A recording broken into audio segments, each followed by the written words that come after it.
નામ મુન્નાભાઈ ઉનડજામ તાલુકાને એક સંદેશ દેવા માંગુ છું। તાલુકામાં એક અવાજ ઉઠેલો છે કે ભાઈ ભગાને અને કેસી રાઠોડને કાંઈ લેવા દેવા છે જ નહીં।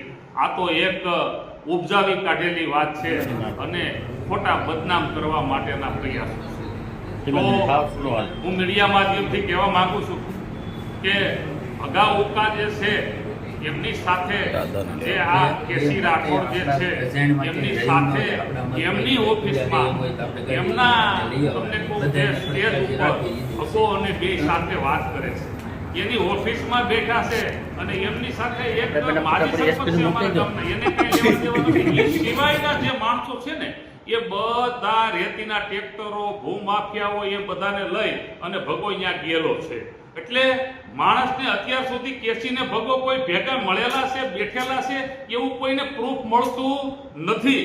હવે મારે જાહેર થઈને આવવું પડે છે, કોઈ એવિડન્સ મારે આપવાના છે કે તમે જોઈ શકો છો આ ભગો અને કેસી સાથે બેઠીને મોજ માણી રહ્યા છે। અને મેં એવું કીધું કે ભાઈ 99034920 અને 816087 ભગાના નંબર છે।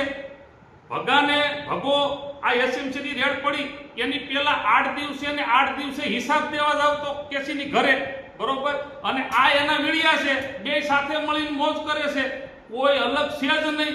પૂંજાભાઈ જે છે તો એની પાસે આવા એવિડન્સ ન હોય। અત્યાર સુધી મારે એવિડન્સ જાહેર નતા કરવા, આજે મારી પાસે આ એવિડન્સ મારી પાસે પડ્યા હતા, પણ લોકો ગામની પ્રજા આપણા તાલુકાના માણસો બહુ ભોળા છે।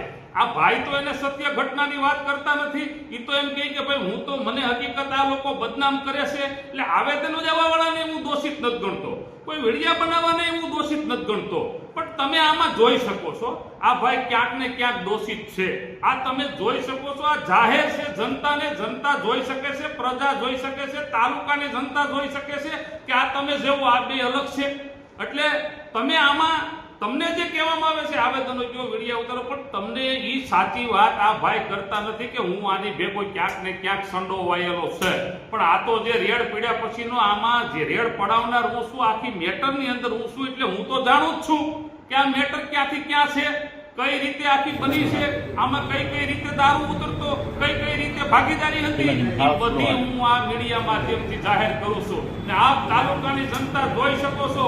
ભગો બુટલેકર ને કેસી બે સાથે મોજ માણી રહ્યા છે, આપ જોઈ શકો છો તમે બધા। એટલું કોઈ મારી વાતને વિરામ આપું છું। જય ભારત।